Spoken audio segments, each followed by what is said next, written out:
Hey everybody, it's Jason Blaha here, and it's time for another Breakfast with Blaha, and today I'm having chicken, rice, broccoli, and Coke Zero. And people, of course, will ask, why chicken? Why are you doing chicken? Because I'm eating 350 to 400 grams of protein a day, and I don't want to spend $1,000 a month on my grocery bill. I could afford it. I don't want to spend that much. It would be ludicrous. Chicken's the easiest way to do it, tastes good, and it's lower fat. Because again, I only have so many calories to spare. I am cutting for powerlifting meets still. All right, I actually have to be in a sizable calorie deficit here. So, it's practical, guys, that's it. Yes, it's bro dieting, and it works. Bro dieting works. So, let's come over though and let's talk about the topic of this video. It's going to be, I'm going to have to make this video every month. I already know for a fact because people are going to ask me every single day with my training, with all the vlogs that are up there. Hey Jason, why do you have people doing 50 to 60% for 10s instead of 70%? Shouldn't they be getting close to failure? And they're not understanding this is close to failure. When we talk about being close to failure, people are thinking, oh, 1 rep away, you're grinding your last rep. That's not what we mean. Yes, that is close to failure, but that's not what's required for hypertrophy. All right, a few things going on here. Number one, I and most of my clients are doing relatively high volumes on individual lifts, number one. Number two, we all lift heavy. We have a higher neuromuscular efficiency than people who only do rep work. Okay. Number three, we are never doing the rep work fresh. We are always lifting heavy or explosively beforehand. All right, so why do these factors matter? All right, first of all, let's cover the lifting heavy in general.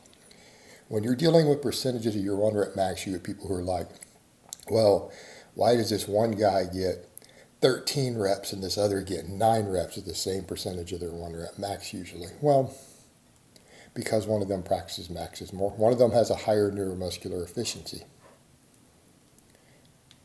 because they max out more often. They do more really low rep work. So at a given amount of muscle mass, right, given amount of muscle, they're going to be able to move slightly more weight on a 1 rep max. Therefore, again, work capacity is more tied to hypertrophy. Most people understand that, right? Most people out there get that doing heavy singles probably isn't going to get you quite as big as doing relatively heavy 10 rep sets for volume.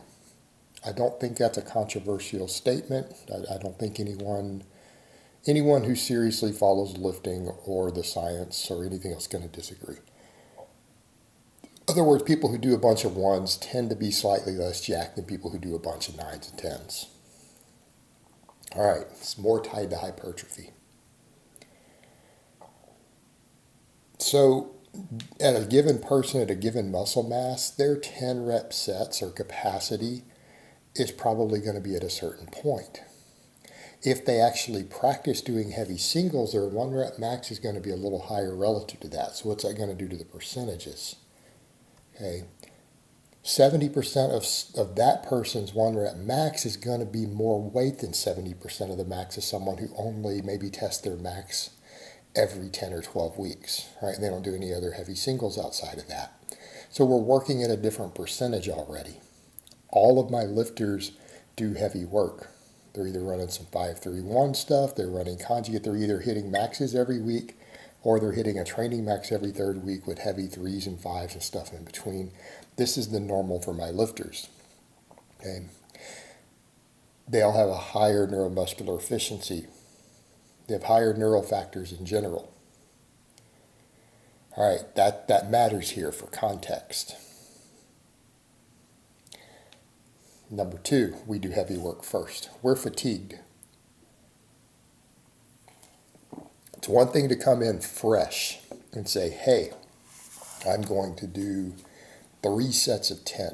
But if you come in and ramp up to a training max or a heavy triple or a 5-rep AMRAP or a true max, such as again conjugate, you will have fatigued your upper threshold fibers some. Those upper threshold fibers are what cut us off on a set. That's what terminates a set. It's not your endurance fibers that determine when you reach muscle failure.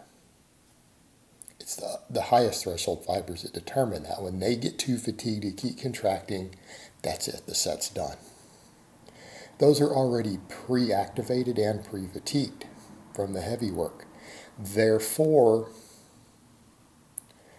what we can handle for 10s may be slightly lighter and still reaching repeated fatigue of the upper threshold fibers.